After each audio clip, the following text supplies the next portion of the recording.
بسم اللہ الرحمن الرحیم۔ قرآن کریم کے مختلف عظیم شخصیات، انبیاء کرام علیہم الصلاۃ والسلام اور گزشتہ امتوں کے واقعات و حالات ہم آپ کے سامنے بیان کر رہے ہیں۔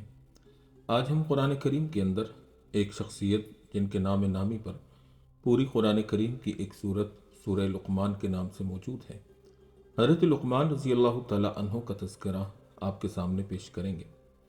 لقمان یا حکیم لقمان اہل عرب کے یہاں ایک مشہور شخصیت ہے، لیکن اس کے باوجود ان کے حالات اور خاندان و نسب سے متعلق مختلف اقوال پائے جاتے ہیں، اور اس اتفاق کے علاوہ کہ وہ ایک بہت بڑے حکیم تھے اور ان کے حکیمانہ اقوال صحیفہ لقمان کے نام سے ان کے درمیان معروف اور مشہور تھے، ان کے متعلق بہت سے امور کے اندر متضاد آراء پائی جاتی ہیں، اور یہ اس لیے کہ تاریخ قدیم میں لقمان نام کی ایک اور شخصیت کا پتہ چلتا ہے جو عاد ثانیہ یعنی قوم ہود میں سے ایک نیک بادشاہ ہو گزرا ہے اور خالص عرب نژاد ہے۔ ابن جریر، ابن کثیر، سہیلی جیسے مورخین کی رائے یہ ہے کہ مشہور لقمان حکیم افریقی نسل تھے اور عرب میں ایک غلام کی حیثیت سے آئے تھے۔ چنانچہ یہ حضرات ان کا نسب نامہ اس طرح بیان کرتے ہیں: لقمان بن عنقا بن سندون، لقمان بن سار بن سندون۔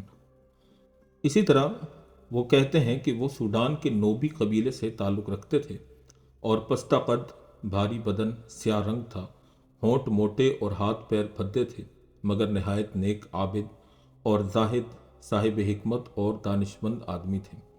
اللہ تعالیٰ نے ان کو حکمت سے وافر حصہ عطا فرمایا، اور بعض یہ بھی کہتے ہیں کہ وہ حضرت داؤد علیہ السلام کے زمانہ میں عہدہ قضاء پر مامور ہو گئے۔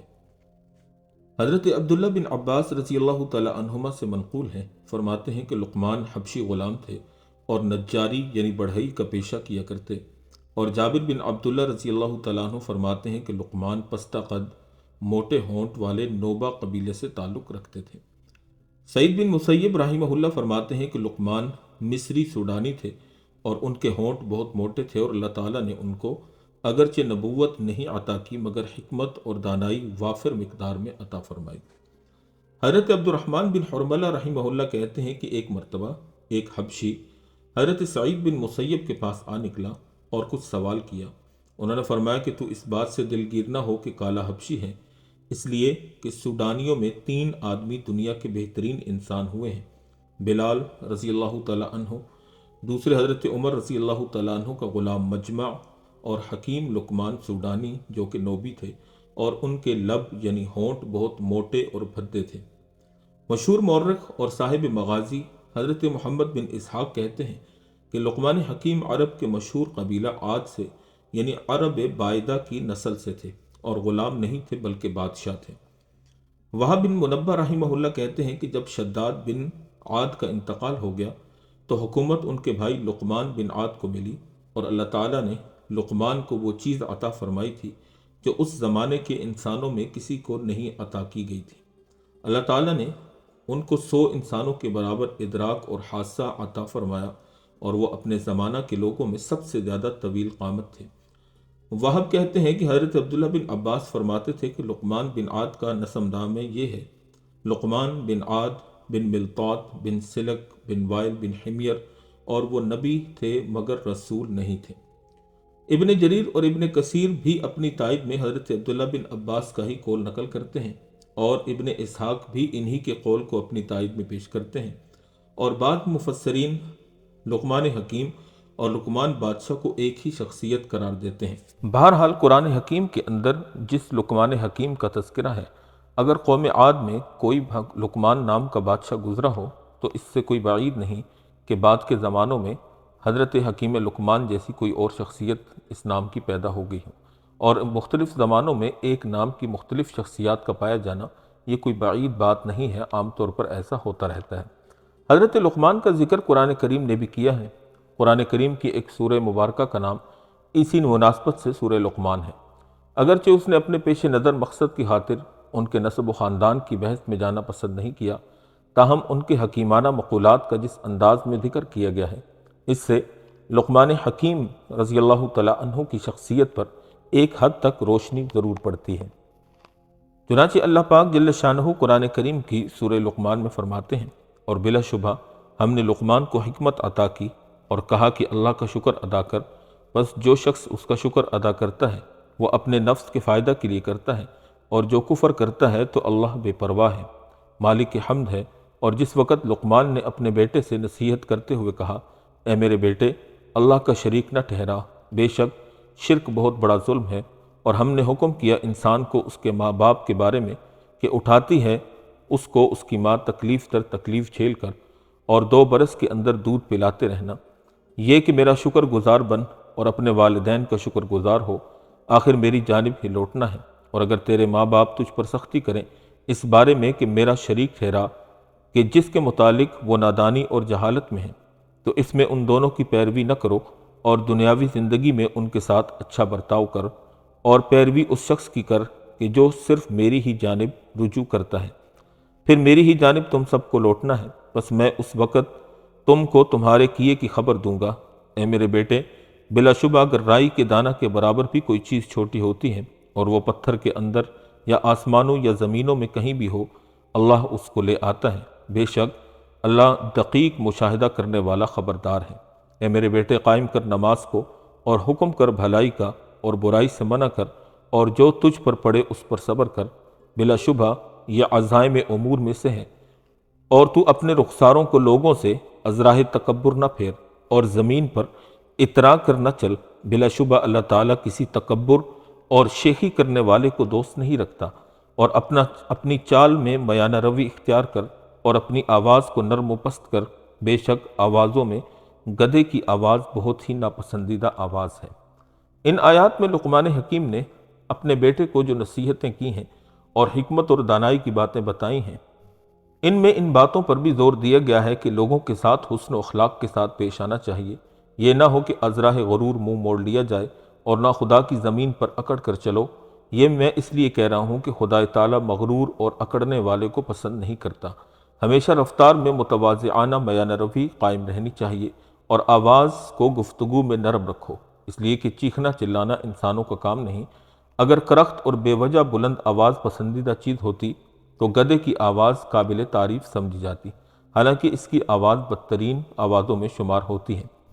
حکیم لقمان نے اپنے بیٹے کو سب سے پہلے جو اہم نصیحت کی وہ شرک باللہ سے اجتناب ہے اور توحید کا التزام ہے، کیونکہ دین حق میں یہی وہ حقیقت ہے جو حنیف کو مشرک سے ممتاز کرتی ہے، اور شرک ہی ایسا گناہ ہے جو کسی حالت میں بھی قابل بخشش نہیں ہے مگر یہ کہ اس سے تائب ہو جائے۔ ان اللہ لا یغفر ان یشرک بہ ویغفر ما دون ذلک لمن یشاء، بے شک جو خدا کے ساتھ شرک کرتا ہے اس کو خدا تعالی معاف نہیں کرے گا، اور کفر و شرک کے علاوہ گناہ کے جس کے لیے چاہے گا بخش دے گا۔ حضرت لقمان حکیم نے شرک کو ظلم عظیم قرار دیا، اور یقیناً اللہ تعالیٰ جل شانہ کے ساتھ شریک ٹھہرانا اس سے بڑا کوئی اور گناہ ہو ہی نہیں سکتا۔ دوسری چیز حسن خلق ہے، چنانچہ اللہ کے رسول صلی اللہ علیہ وسلم کی ایک حدیث پاک ہے جس کو حضرت عبداللہ بن عمر نے روایت کیا۔ آپ علیہ السلام نے فرمایا، بعثت لأتمم حسن الاخلاق، فرمایا کہ بلا شبہ مجھے اس لیے بھیجا گیا کہ محاسن اخلاق کو درجہ کمال تک پہنچا دوں۔ اسی طرح حضرت عبداللہ بن عمر رضی اللہ تعالی عنہما سے منقول ہے کہ نبی اکرم صلی اللہ علیہ وسلم کی خدمت میں عرض کیا گیا کہ کون سا مسلمان سب سے زیادہ صاحب فضیلت ہے، تو آپ صلی اللہ علیہ وسلم نے فرمایا کہ جو ان میں سب سے زیادہ حسن اخلاق رکھتا ہو وہی سب سے زیادہ افضل ہے۔ تیسری چیز تواضع اور انکساری کا اختیار کرنا ہے۔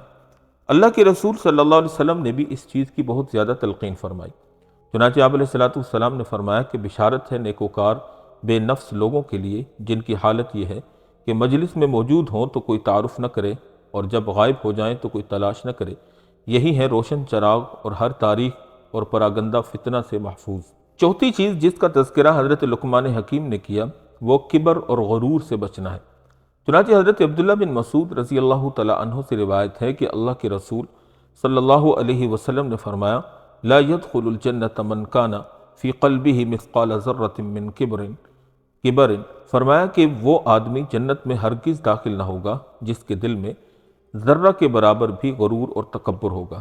اسی طرح حضرت عبداللہ بن عمر رضی اللہ تعالی عنہما سے منقول ہے کہ نبی اکرم صلی اللہ علیہ وسلم نے فرمایا، جس شخص کے دل میں ذرہ برابر بھی کبر ہے اس کو اللہ تعالیٰ جہنم میں اوندھے منہ گرا دے گا۔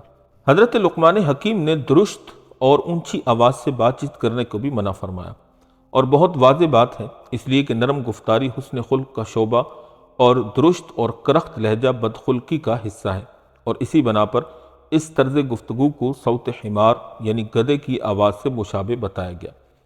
چنانچہ حضرت ابو ہریرہ رضی اللہ تعالیٰ عنہ سے اللہ کے رسول صلی اللہ علیہ وسلم سے ایک روایت منقول ہے، جس کو علامہ ابن کثیر رحمہ اللہ نے نقل کیا ہے۔ چنانچہ نبی کریم صلی اللہ علیہ وسلم نے فرمایا کہ جب تم مرغ کی آواز سنو تو اللہ تعالیٰ کے فضل کو طلب کرو، اور گدھے کی آواز سنو تو شیطان سے پناہ مانگو، اس لیے کہ وہ شیطان کو دیکھ کر آواز کرتا ہے۔ یعنی مرغ کی آواز ملائکۃ اللہ کے نزول کی دلیل ہے، کیونکہ وہ سحر میں تسبیح کا عادی ہے، اور گدھے کی آواز نزول شیاطین کا پتہ دیتی ہے، اس لیے کہ ہر مکروہ اور فطرت سلیم کو ناگوار چیز شیطان کے لیے محبوب ہے۔ حضرت لقمان نے اپنے بیٹے کو نصیحتیں کرتے ہوئے یہ بھی کہا کہ زمین پر اکڑ کر نہ چلو۔ چنانچہ قرآن کریم نے اس کو بڑے خوبصورت انداز سے بیان کیا، وَلَا تَمْشِ فِي الْأَرْضِ مَرَحًا إِنَّكَ لَن تَخْرِقَ الْأَرْضَ وَلَن تَبْلُغَ الْجِبَالَ طُولًا، اور زمین میں اتراتا ہوا نہ چل، تو اپنے اس انداز رفتار سے نہ زمین کو پھاڑ سکے گا اور نہ پہاڑوں کی چوٹیوں تک طویل ہو جائے گا۔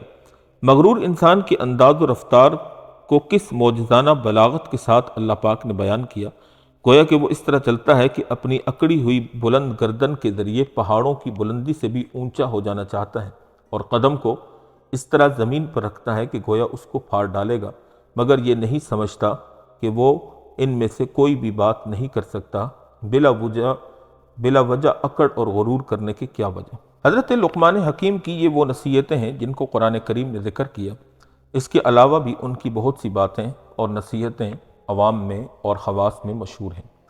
چنانچہ وہ کہتے ہیں کہ حکمت و دانائی مفلس کو بادشاہ بنا دیتی ہے۔ جب کسی مجلس میں داخل ہو تو اول سلام کرو، پھر ایک جانب بیٹھ جاؤ، اور جب تک اہل مجلس کی گفتگو نہ سن لو خود گفتگو شروع نہ کرو۔ اگر وہ خدا کے ذکر میں مشغول ہو تو تم بھی ان میں اپنا حصہ لے لو، اور اگر وہ فضولیات میں مشغول ہو تو وہاں سے علیحدہ ہو جاؤ اور دوسری اچھی مجلس کو حاصل کر لو۔ اللہ تعالیٰ جب کسی کو امانت دار بنائے تو امین کا فرض ہے کہ اس امانت کی حفاظت کرے۔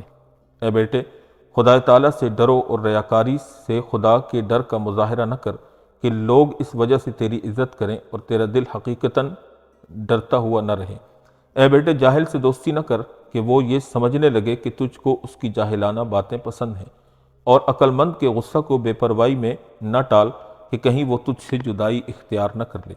واضح رہے کہ داناؤں کی زبان میں خدا کی طاقت ہوتی ہے، ان میں سے کوئی کچھ نہیں بولتا مگر یہ کہ اس بات کو اللہ تعالیٰ اسی طرح کرنا چاہتا ہے۔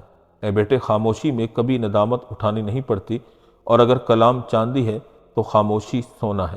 بیٹا، ہمیشہ شر سے دور رہو تو شر تم سے دور رہے گا، اس لیے کہ شر سے ہی شر پیدا ہوتا ہے۔ بیٹا، غیظ و غضب سے بچو، اس لیے کہ شدت غضب عقل مند کے دل کو مردہ بنا دیتی ہے۔ بیٹا، خوش کلام بنو، طلاقت وجہ یعنی چہرے کی خوش روئی اختیار کرو، تب تم لوگوں کی نظروں میں اس شخص سے بھی زیادہ محبوب ہو جاؤ گے جو ہر وقت ان کو داد و دہش کرتا رہتا ہے، یعنی دھمکاتا رہتا ہے۔ نرم خوئی دانائی کی جڑ ہے، جو بو گے وہی کاٹو گے۔ اپنے والد کے دوست کو محبوب رکھو۔ کسی نے لقمان حکیم سے دریافت کیا کہ سب سے زیادہ صابر یعنی صبر کرنے والا شخص کون ہے؟ کہا کہ جس کے صبر کے پیچھے ایذا یعنی تکلیف نہ ہو۔ پھر پوچھا گیا کہ سب سے بڑا عالم کون ہے؟ تو جواب دیا جو دوسروں کے علم کے ذریعے اپنے علم میں اضافہ کرتا رہے۔ پھر سوال کیا سب سے بہتر آدمی کون سا ہے؟ فرمایا کہ غنی۔ سائل نے پھر کہا کہ غنی سے مالدار مراد ہے؟ جواب میں کہا نہیں، بلکہ غنی وہ ہے جو اپنے اندر خیر کو تلاش کرے تو موجود پائے، ورنہ خود کو دوسروں سے مستغنی سمجھے۔ کسی نے دریافت کیا کہ بدترین انسان کون سا ہے؟ فرمایا جو اس کی پرواہ نہ کرے کہ لوگ اس کی برائی کرتا دیکھ کر برا سمجھیں گے۔ اور آخر میں فرمایا کہ بیٹا، تیرے دسترخوان پر ہمیشہ نیکوکاروں کا اجتماع رہے تو بہتر ہے، مشورہ صرف علماء حق سے ہی لینا اور علماء سو سے بچتے رہنا۔ حضرت حکیم لقمان رحمہ اللہ کی حکمت کے بہت سے مشہور واقعات ہیں۔ ایک مرتبہ آپ کو آپ کے مالک نے بکری دی اور کہا اس کو ذبح کر کے اس کا گوشت کا وہ حصہ لاؤ جو سب سے اچھا ہو۔ چنانچہ حضرت حکیم لقمان بکری کو ذبح کر کے اس کا دل اور زبان نکال کر مالک کے سامنے لے آئے۔ دوسرے دن مالک نے پھر ان کو ایک بکری دی اور کہا کہ اس کو بھی ذبح کر کے اس کے گوشت کا سب سے برا حصہ میرے پاس لاؤ۔ اس کا دل اور زبان نکال کر مالک کے سامنے پیش کر دیا۔ مالک نے حیرانگی سے کہا کہ کیا ایک ہی جز اچھا بھی ہے اور برا بھی؟ یہ کیسے ہو سکتا ہے؟ آپ نے جواب دیا، دل و زبان دونوں بہترین چیزیں ہیں، بشرطیہ کہ اس کی ذات میں بھلائی اور شرافت ہو، اور یہی دونوں چیزیں بدتر ہیں جبکہ ان کی ذات میں شرافت اور بھلائی موجود نہ ہو۔ حضرت لقمان حکیم رضی اللہ تعالیٰ عنہ نے ساری زندگی رم اللہ شہر میں ہی گزاری اور ایک ایسی جگہ تدفین ہوئی جہاں 70 انبیاء کرام علیہم السلام دفن ہیں۔ بنی اسرائیل کے ایک بادشاہ نے ان انبیاء کرام علیہم السلام کا محاصرہ کر لیا تھا اور کھانے پینے کی اشیاء کو روک دیا تھا۔ بھوک اور پیاس کی وجہ سے ان کی شہادت واقع ہو گئی۔ امید ہے کہ آپ نے حضرت لقمان حکیم رضی اللہ تعالیٰ عنہ کا واقعہ سنا ہوگا اور آپ کو بہت کچھ نیا سیکھنے اور جاننے کو ملا ہوگا۔ اگر آپ کو یہ واقعہ پسند آیا ہو اور آپ کے علم میں اضافے کا سبب بنا ہو تو ہمارے چینل کو سبسکرائب ضرور کر دیجئے گا اور لائک اور شیئر بھی کیجئے گا، اور کمنٹ سیکشن میں اپنی رائے کا اظہار کر کے ہماری حوصلہ افزائی بھی ضرور کیجئے گا، اور اپنے دوست و احباب میں اس ویڈیو کو شیئر بھی ضرور کر دیجئے گا۔ وآخر دعوانا ان الحمد للہ رب العالمین۔